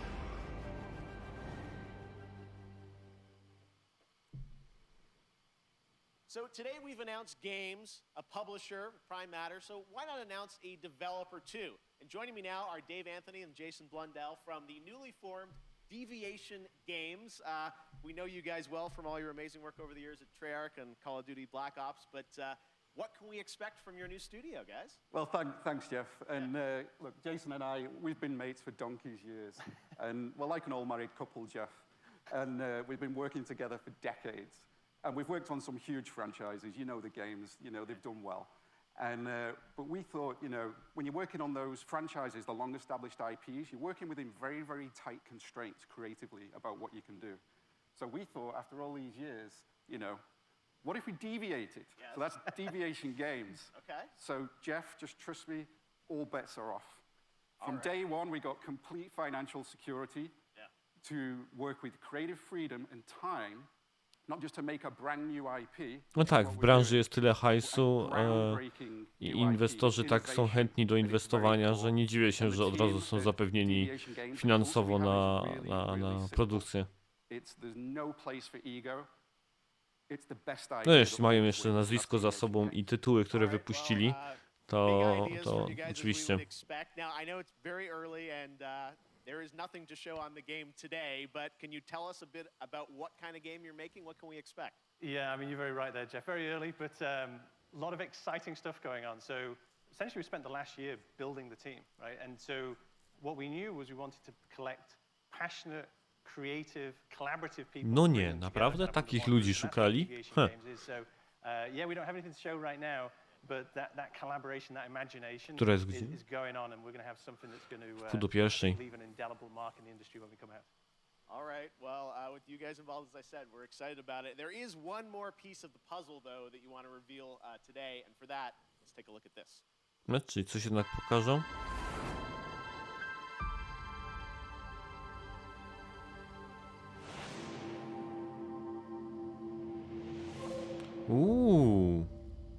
To już wiem, skąd mieli financial support. Okay, big news. The stage has changed. Blue of PlayStation, so you're partnering with PlayStation. What can you tell us about that partnership? That's right, Jeff. And the partnership with PlayStation, it's all about quality. From soup to nuts, this project is all about quality. And our team of deviators that we have back in the studio. W portfolio Sony brakowało shooterów i brakowało gier online. A z tego wygląda, że ci z tego Firelinka, chyba Firelink się chyba nazywało ta ekipa, czy Fire, nie pamiętam. Teraz oni.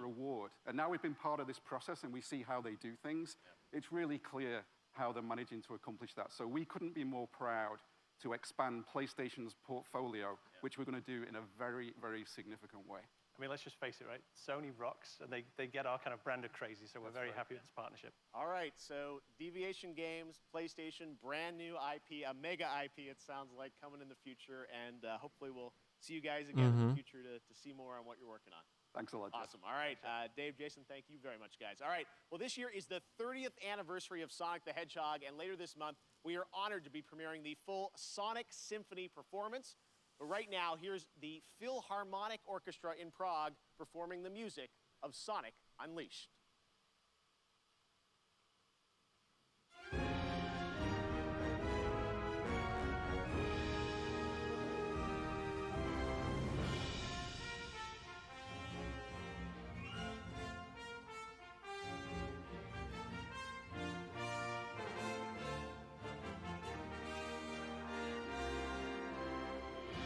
Nigdy nie potrafiłem wejść w Sonika. Totalnie nie rozumiałem tych gier w dwuwymiarze. To były najdziwniejsze platformówki, w jakie grałem ever.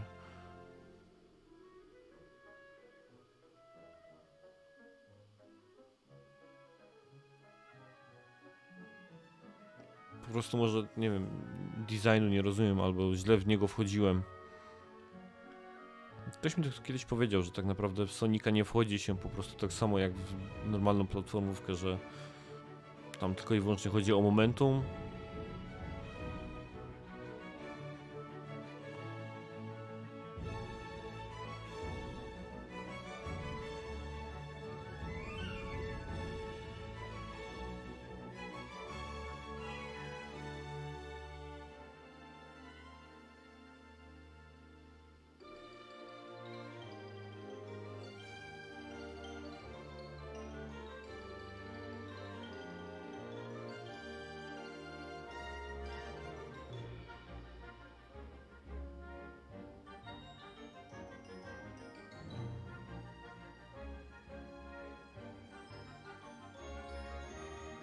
Z takich koncertów symfonicznych, jeśli chodzi o gry, to teraz Ace Combata muzyka jest również grana, tak bym powiedział, przez orkiestry. To bym sobie zobaczył na żywo taki koncert.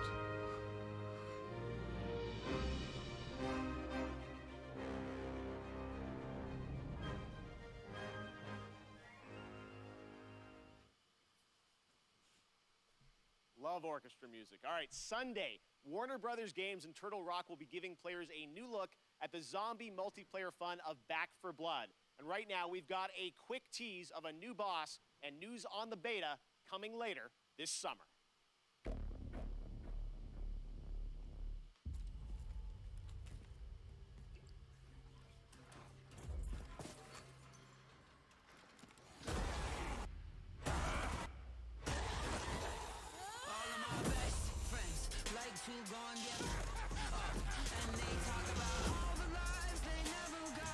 Nigdy w Left 4 Deada nie grałem, więc może dlatego też jakoś nie jestem podjarany.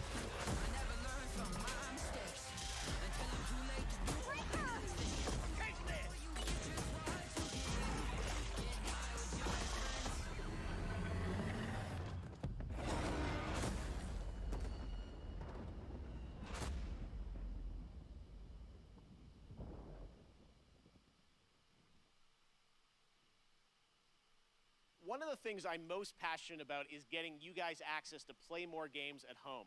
Last year, Steam and Xbox did incredible demo events around Summer Game Fest, and this year, Steam's Next Fest starts next Wednesday, and Xbox is back again to do an ID at Xbox demo event, which I'm announcing right now.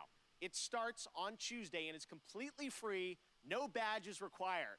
One of the games I'm most excited about in the lineup is Tunic from my fellow Canadian Andrew Scholdice. Here he is to give you a little sneak preview of the brand new demo, which you can exclusively play on Xbox Jesus, Tuning. Ile lat temu ja już o tej grze tak naprawdę słyszałem. Hi, my name is Andrew Scholdice, and I'm working on Tunic, which is an isometric action adventure about a tiny fox in a big world where you explore the wilderness, fight monsters, and find secrets. I first started working on it about 6 years Właśnie. ago, and it's been changing a lot over the years, but I'm really excited about where we've gotten it to today. So in Tunic, you start the game and you are a little fox that's washed up on a beach, and you don't have a whole lot of context except for, you know, a lust for adventure, and you are going to wander off, and maybe you're going to find a stick, and maybe if you venture a little bit further, maybe you're going to find a sword. And it's really about that sense of discovery, about wondering what's around the next corner. People have played the game at shows before, but we wanted to put together a brand new Super. demo that was, To pamiętam, że to był taki bardzo jasny punkt, jeśli chodzi o prezentację Microsoftu. Brand new dungeon, a bunch of areas people haven't seen before. To chyba było nawet w tym samym czasie pokazywane, co ta gra Anshen chyba tak się nazywała. Tunic, and Sable also is going to be one of the games in that, along with a lot of other awesome titles. So check that out next week on Xbox. Next up, Stave Off Ragnarok, in this ancient Norse-inspired co-op action survival RPG that you can also fully play solo. Classic hack-and-slash gameplay goes Viking in Norsefell's Tribes of Midgard, launching on PlayStation and PC July 27th. Here is the brand new trailer. To jest to takie 2D? Nie, to nie to. And you have been chosen by the gods to protect this realm. But your first task is to find some new clothes that aren't as drafty. Your tribe's journey starts in the wilderness. Hunt down pets, gather rare resources, and explore the untamed world. Once you've plundered all you can carry, return to your village and use those resources to forge Viking-worthy gear. You must protect the seed of Yggdrasil at all costs, or this world and everything in it will be destroyed forever. So take heed. Ahead things rise when the sun sets. Destroy these dark spirits before they destroy the seed. Tower defense, tak? Each victorious knight makes way for a new day, to venture into new lands, build to greater heights, and face fiercer creatures. And with great risk comes No, w sumie Jeff mówił, że można grać solo, ale i z kumplami. Craft legendary weapons, build deadly defenses, and grow the strength of your tribe, because those giants are on their way. And it's time for us to end their path of destruction. Let's show them our might is greater than their height. As the saying goes, Valhalla can wait. Fajne. Spoko wygląda.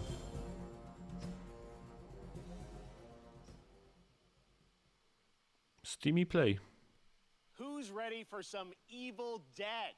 We announced this game last December at TGA, and now it's time for an extended look at the gameplay. To tell us more, let's turn it over to my friend. Była pandemia, ludzie siedzieli w domach, grali wspólnie online i teraz wyrastają grzyby po deszczu, gry związane z koopem i graniem multiplayer.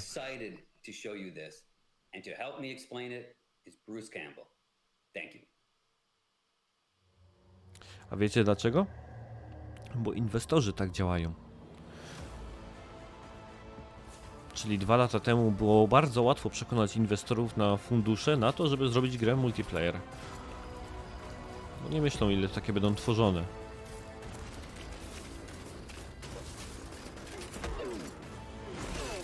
Tak między innymi, czemu byście się zastanawiali, dlaczego dużo gier wygląda jak Fortnite. Hola, cyber friends. I'm Bruce Campbell, You know me as Ash Williams, the dude who saved the world from evil. I'm here to bring you the lowdown on the upcoming Evil Dead the game.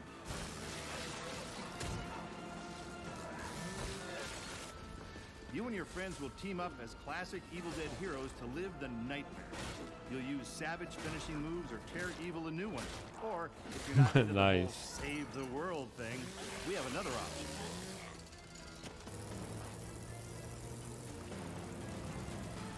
You can play as the vile Kandarian demon itself. But who would want to do that? He'd be a dick. With the power of possession in your arsenal, you'll scare those goody two-shoes to death. Literally, you can do that if you're a dick. Whether you choose the path of evil or righteousness, you'll be throwing down in places you've seen before. You'll collect pages of the Necronomicon, uncover Nobi's lost tapes, and track down other legendary artifacts. When you've grabbed enough, you'll use a spell to send the Kandarian son of a bitch back to the hellhole it came from.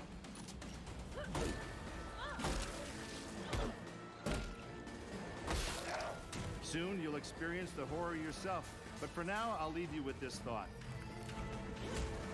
It was no accident that Ash always wore brown pants.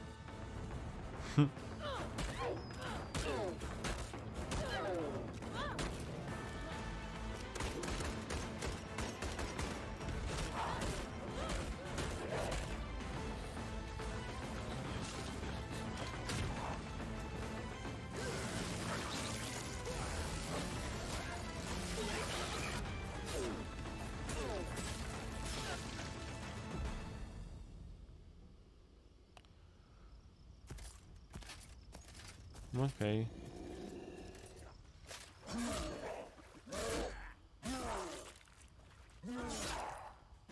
I'll spoil those good.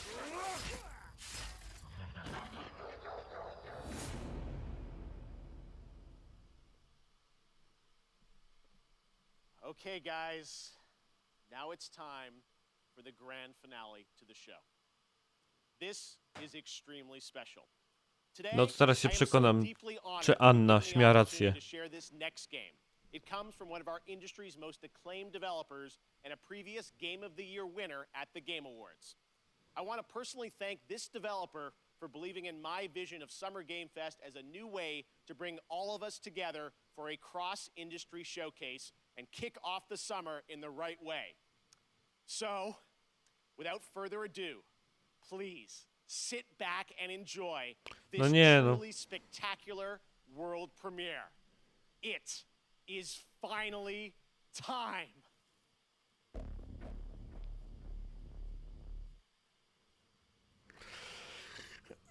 Nie zdążę cię, Anna.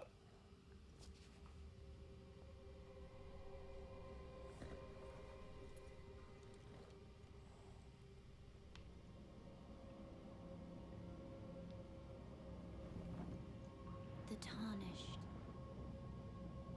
will soon return, guided by grace once lost. Demon Soulsowo. The Golden Order is broken to its core.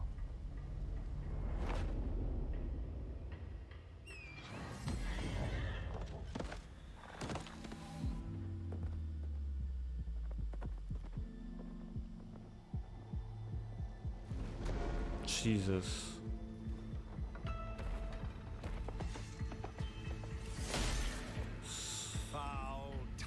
Soulsy otwartego świata. In search of the Elden Ring,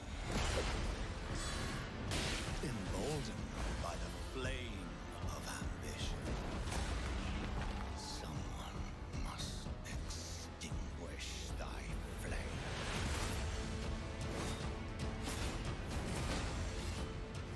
They will fight, and they will die. In an unending curse.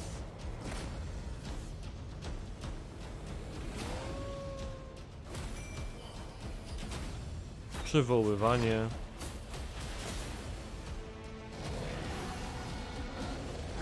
Jak ma ogon, to można strzałami pamiętać. Wow.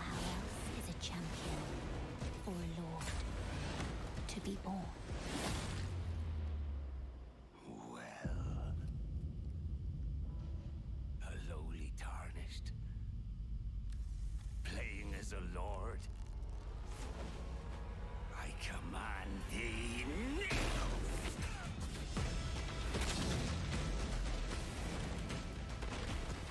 Wydawało mi się, że tam był ten rycerz z dodatku do Dark Souls. Niestety nie jestem aż takim nerdem, żeby pamiętać imienia. Astalin.